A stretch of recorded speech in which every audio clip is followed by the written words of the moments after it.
되고 있는 영화 미나리. 윤여정 대배우님께서 아카데미 여우조연상을 타는 바람에 더욱더 유명해지게 됐는데 그 미나리를 보고서 얘기해 보기로 했거든요.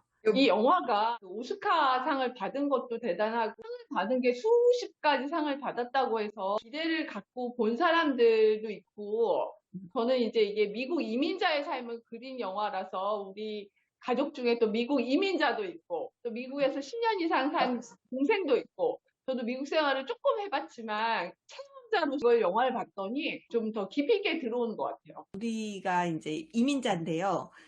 우리의 이민은 좀 경로가 그때는 보니까 80년대 이민을 하신 것 같더라고요. 정이삭 감독님도 아마도 자기의 그 자전적 이야기를 했기 때문에 그때 이민했던 이민자들을 얘기를 많이 하신 것 같아요. 병아리, 감별사. 한국 분들이 아무래도 눈이 빠르고 손이 빠르니까 그걸로 많이 시작하셨고 그게 돈벌이가 많이 됐다고 그래요. 영화 미나리에서 한예리가 연기하는 모니카는 병아리, 감별사 일로 생계를 꾸립니다.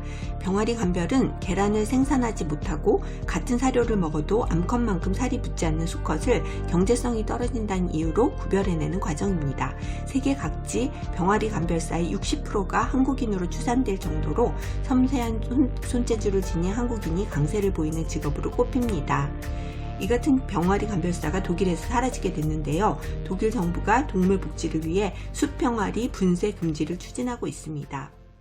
이민의 형태는 좀 다르기는 하지만 미국 사회 속에서 살아가는 삶의 이야기가 참 공감되는 점이 많았던 것 같아요.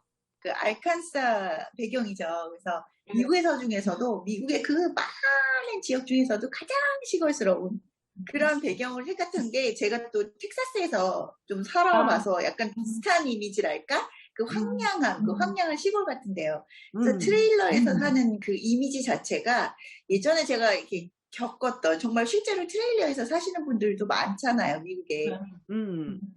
그런 사람들 생각이 나서 영화의 그 느릿느릿한 그런 것도 분위기도 좋았고 우리네의 삶?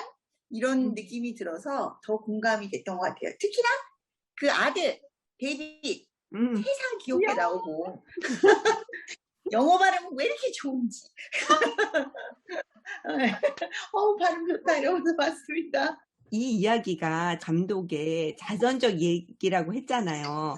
그 사람의 삶도 참 궁금하더라고요. 저는 이 정이삭 감독님 인터뷰를 좀 찾아봤어요. 감독의 매력에 대한 거를 좀 찾아보고 싶었던 게 윤여정 배우님의 인터뷰에서 50 몇 년간 배우 생활을 하면서 작품을 같이 했던 뒷담화를 하지 않은 유일한 감독이 바로 정이삭 감독이었다는 얘기를 하더라고요. 자기 친구들이 놀랄 정도로.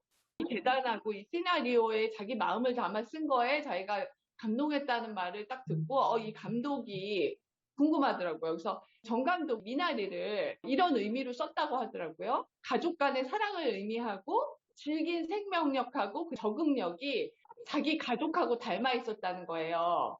그리고 또 중요한 게 미나리는 땅에 심고 나서 1년이 지나야 잘 자라기 때문에 한국 이민 가족은 첫 번째 세대는 씨를 뿌리는 거면 두 번째 세대부터 자라고 번성하게 되는 그 이민 가족의 삶을 그리고 싶었다고 하더라고요. 미나리처럼 온 힘을 다해 살아가는 어느 한국 가족의 다정하고 유쾌한 서사시라고 봐주면 좋겠다는 인터뷰를 봤거든요.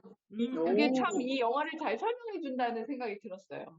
너무 참 진짜 박수 쳐드리고 싶어요. 정이삭 감독이 그런 마음을 듣고 나니까 이 영화가 왜 많은 미국 사람들의 그리고 오스카의 마음을 사로잡았는지 알 것 같아요. 진심으로 자기의 삶과 자기의 가족과 그리고 이민자의 삶을 그대로 진짜처럼이 아니라 진짜로 담아내는 역할을 한 것 같아요.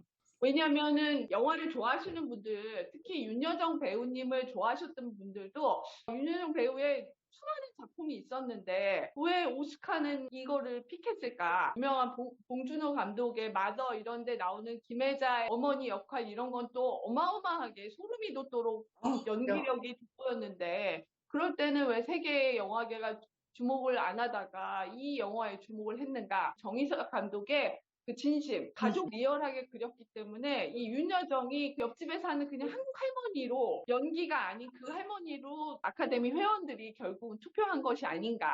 그런 생각이 들더라고요. 맞아요. 진심이 통한 영화였던 것 같아요. 그 진심이 나에게는 통했거든요. 정이삭 감독은 1978년생 한국계 미국인 영화 감독 각본가입니다. 콜로라도주 덴버의 한국 이민자 가정에서 태어나 아칸소주의 링컨이라는 시골 마을에서 자라 예일대에 진학하여 생물학을 전공하였으나 대학 4학년 때 영화에 매료되어 진로를 바꾸게 됩니다. 후에 유타 대학원에서 영화학을 공부하죠. 그의 데뷔작 문유랑 가보는 아트 테라피스트인 그의 부인 발레리가 자원봉사를 했던 르완다에서 11일 동안 촬영한 저예산 영화로 2007년 칸 영화제에서 주목받습니다. 그 뒤로 2010년 럭키 라이프, 2012년 아비게일 필름 등을 만든 뒤에 2018년 자기의 자전적 이야기를 담은 미나리를 쓰게 됩니다. 요즘의 그 추세는 자극적인 걸 많이 추구하잖아요. 드라마틱하게 가야지 사람들의 시선을 사로잡을 수 있는데 모든 게 너무 드라마틱하지 않더라고요. 예를 들면 인종차별 같은 것이 사실은 중간중간에 나와서 우리를 괴롭힌다던가 그걸 극복하는 장면이 나온다던가 그런 게 하나도 없고 그건 줄 알았는데. 그건 줄 알았는데 맞아. 그 백인 데이빗의 친구가 되는 교회에서 만났던 애가 데이빗을 맨 처음에 보고서 하는 말 Your face is so flat 그랬던가요? 맞죠? 네, 맞아. 그랬더니 데이빗이 상처받지 않는 얼굴 No, it's not 그러잖아요.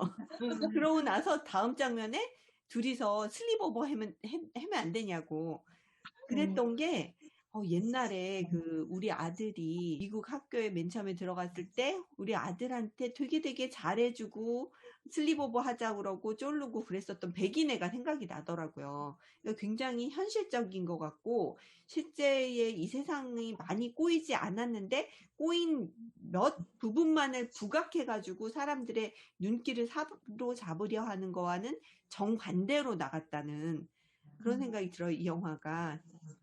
자극적이지 맞아요. 않고 오히려 현실에서 많이 있을 수 있는 일을 그린 것 같아요. 그 장면이 되게 좋았어요. 플랫 페이스라고 딱 하는 순간 저도 이게 여기서 놀림받고 마음에 상처를 입는구나. 그렇게 딱 생각하는 순간 그걸 물어본 미국 소녀는 너는 나랑 좀 다르게 생겼네 라고 표현한 것 뿐이고 하지만 나는 너랑 친구가 돼도 되겠니? 라고 하잖아요. 마음을 열고 먼저 미국 그 시골 중에 시골 거기에서 종교도 애매하게 섞여 있고 다양하게 섞여 있는 모습 그게 사실은 삶이 아닌가 그런 걸 또 보여주고 싶었던 게 아닌가 싶어요. 저는 그 영화를 보면서 좀 굉장히 인상 깊었던 게 그 영화의 뒷면 장면이 굉장히 한국적인 요소가 가득했던 장면들이 있었거든요. 멸치 얘기라든가 한약 얘기라든가 맞아. 이런 것들. 네. 근데 그 중에서 제일 저는 인상 깊었던 게 그 할머니가 한국에서 밤을 갖고 오잖아요. 근데 이제 밤이 갖고 오는 도중에 딱딱해졌을까봐 밤을 깨물어서 입에 오물오물 한 다음에 그 손자한테 이렇게 건네주는 그 장면이 너무 인상 깊었어요. 사실 손자 입장에서 끔찍한 일이죠. 근데 우리네 할머니들, 우리네 어머님들, 심지어 우리조차도 아이들 키웠을 때 흔히들 그렇게 했던 행동들이잖아요. 뭐 매운 거를, 뭐 김치 같은 거 매운 거 먼저 쪽 빨아먹은 다음에 애 입속에 넣어준다든가. 저 같은 경우는 이제 그 아이들 데리고 외출을 할 때 숟가락 같은 걸 갖고 가는데 이제 그걸 떨어뜨리면 제가 잽싸게 주워가지고 한번 쪽 빠른 다음에 그런 다음에 저희 아들한테 먹여줬거든요. 왜냐면 씻을 데가 없는 공원이라든가 이런 데는 흙에다 막 이렇게 바닥에 떨어지면 여러 가지 먼지 막 이런 게 묻잖아요. 그럼 제가 이렇게 한번 나름 소독이죠. 한국적 소독 방법으로 이렇게 줬는데 그 장면을 딱 보면서 그런 것들 에피소드가 와르르 쏟아져 내리더라고요. 그래서 어떻게 보면 미국 사람들이 보면 허거덕할 수 있는데 어느 한국 엄마들이라도 다 공감할 수 있는 장면이었지 않을까 싶습니다. 지금 아들이 굉장히 깜짝 놀라는 거 아닐까요? 그 숟갈이 그 숟갈이었어? 못 듣고 있어요? 마운틴듀. 마운틴듀를 다 먹어봤을 텐데 마운틴듀가 그렇게 산에서 나는 이슬물은 아니거든요. 몸에 나쁜 소다인데 착한 오줌 색깔하고 똑같아요. 완전 똑같아요. 완전 똑같죠. 음.